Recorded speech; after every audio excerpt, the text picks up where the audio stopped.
I'm Chris Marion. I'm here with Rohit Trigyasu. We are both here as part of ICOMOS I-Corps. ICOMOS is the International Council on Monuments and Sites, and under that is the Risk Planning Scientific Committee that we are part of. And basically what we would like to be talking about today is incorporating protection of cultural heritage into disaster management.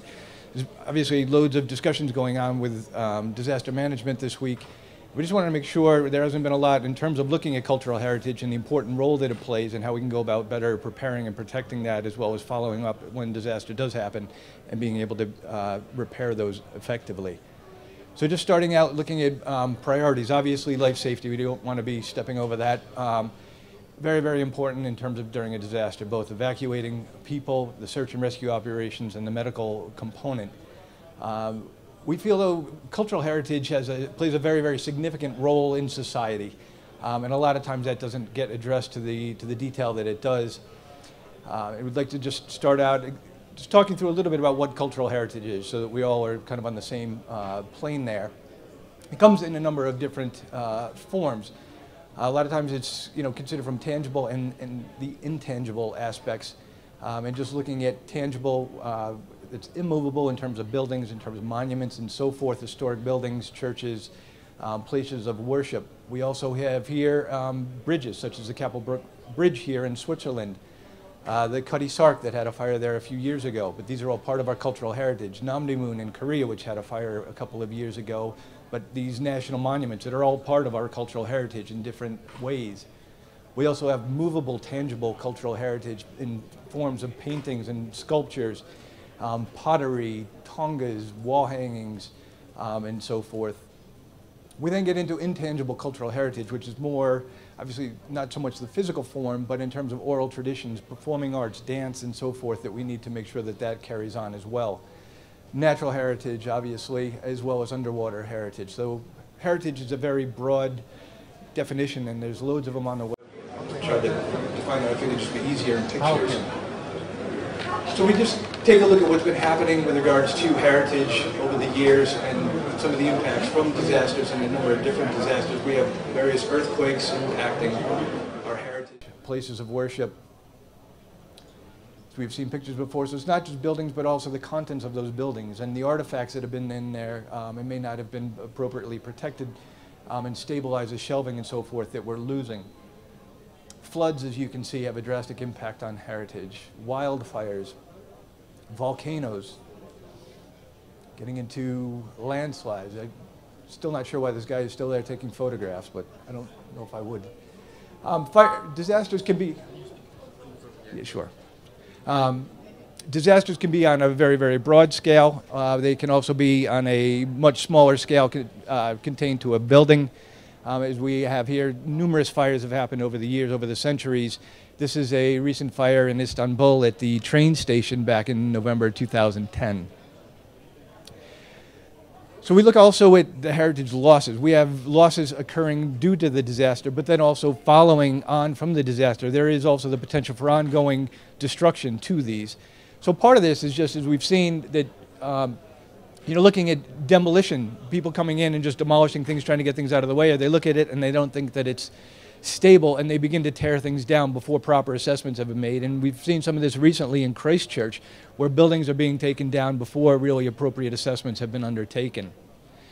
Also, following disasters where we're also continuing to lose heritage is just slow recovery efforts, where things have been left out in the weather, whether mold continues to grow, things are open to theft. It's also due to a number of things: insufficient planning, funding, resources, training, and those types of things that obviously are all preventable, but it goes back to a lot of planning that is of course important. So the next question is, why is heritage important? There's so many things that are out there, there's so many buildings that are important, and I think it's important to understand the impact that heritage has on all of us, locally, from a community perspective, regionally, as well as globally. So it impacts us spiritually, culturally, socially, and economically.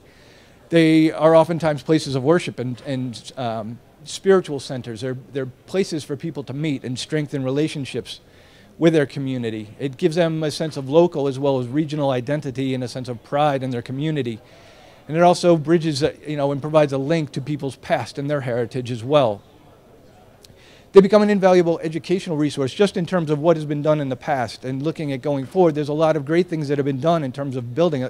People that were building buildings hundreds of years ago, very smart and did a lot of very good things. And when we look at some of the buildings after events have happened, some of the older buildings have performed better than new buildings. So there's a lot that can be gained by looking at some of these historic buildings as well.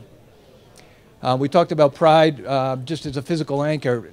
Economics is a big thing too, and looking at the overall impact on tourism and the draw that cultural heritage has to specific locations. And we need to keep that in mind, that helps to continue to provide for the local communities. And they also are oftentimes areas of refuge following a disaster.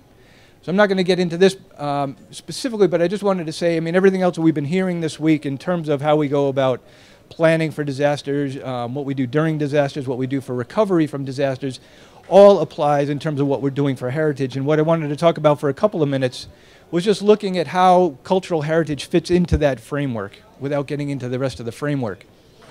So looking at preparedness first, important to undertake an inventory, understanding what we have.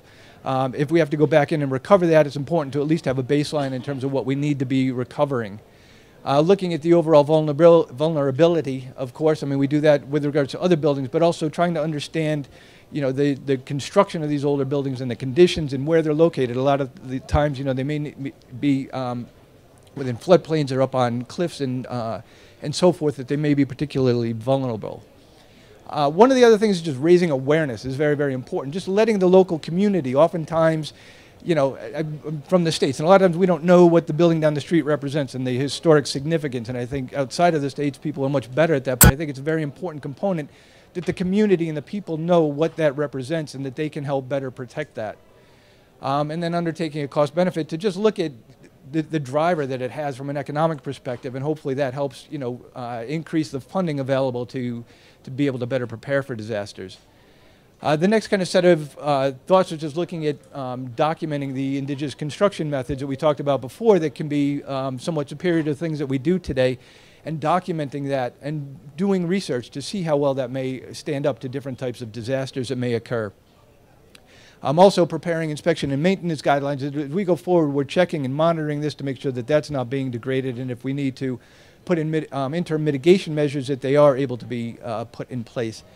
And again, one of the last things is just keeping records and documenting, but also putting it in a remote location, not gathering all this data and putting it in the building that we just gathered that data for, that if we do have a disaster, we need to go rebuild this or reconstruct or find the artifacts that were in that building, then we have data that's at least remotely located that we can easily recover that. We then look at compiling lists of qualified heritage specialists, of course, and developing various types of documentation forms and field work that I won't get into.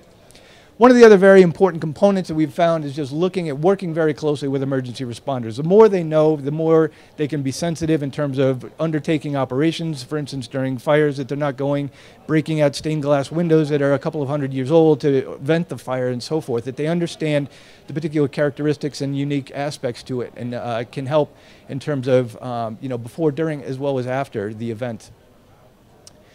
Develop post-disaster demolition permitting. Big thing, again, going on from what some of the recent things happening in Christchurch, and then making sure that appropriate people that are qualified are doing those damage assessments prior to any demolition work going on.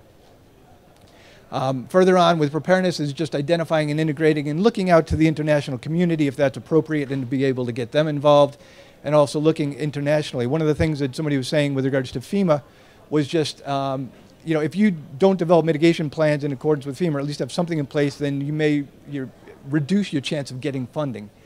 Special security measures obviously in place for some of these heritage is important to protecting them. In terms of response, obviously implement the above plans and getting qualified people in place, and undertaking assessments by qualified people. And it's important too, when people are coming in internationally, that they're not bringing what they think needs to be done, but that they understand the local culture and traditions before they start doing things. So it's, training goes both ways. And recovery, avoid using heritage for adverse uses. I mean, a lot of this, again, is common sense, and using qualified people.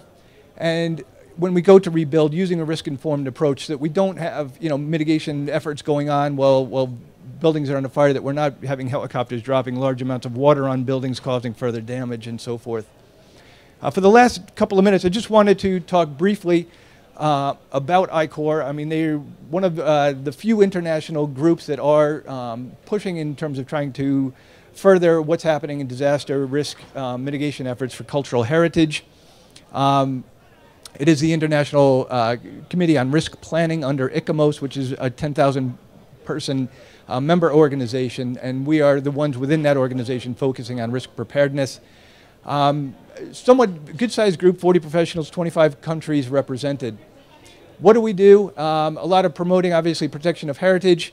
We do this through a number of different ways of collaborating with people and organizations internationally and furthering the knowledge, whether it's through identifying what needs to be done or what is out there and trying to gather that.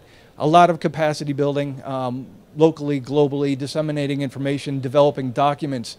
These are just a few of the documents that we have that are under development. Preventing fire during rehabilitation, for instance, is a big thing. A lot of these things that can be eliminated that are limited, that are kind of low cost, high impact type guidelines.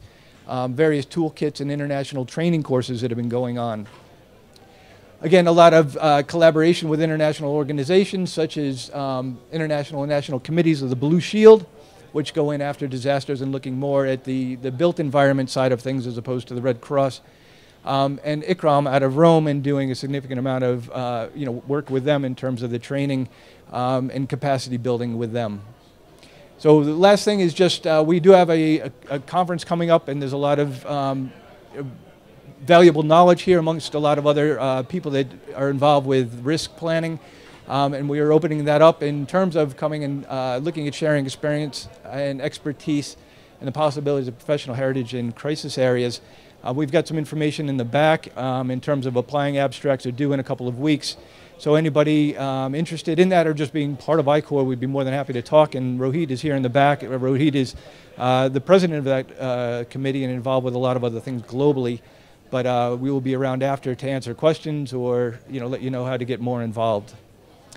So with that, we just would like to thank you very much. But again, remember that cultural heritage does play a significant role in our communities, in our society, and it is important to incorporate that into our disaster mitigation planning. So thank you very much for your time. 1.5 minutes for questions. Half a minute? 1.5. 1 minute per question. Half a minute. Anybody? Tashi. Well, go ahead.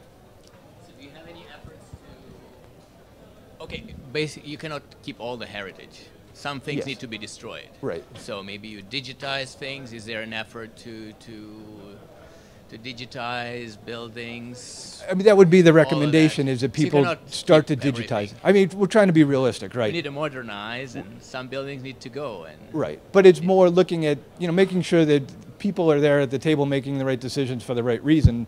And we're trying to provide more of the approach and the framework for that to happen, and getting the right people, in place to be able to help facilitate those discussions. Right. Helping prioritize and all of that. So that's kind of, I guess, where we are fitting in. I don't know if Rohit has anything else to add No, to that. But just want to add to what he's saying.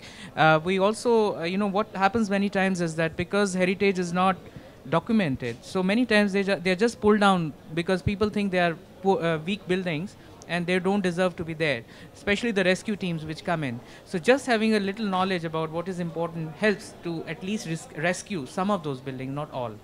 or at least take pictures. Or, videos, I mean, there are many ways you can Capture, direct right. digitally, Right, not at least. necessarily physically. Right, if you can, right. Thank you. Thank you.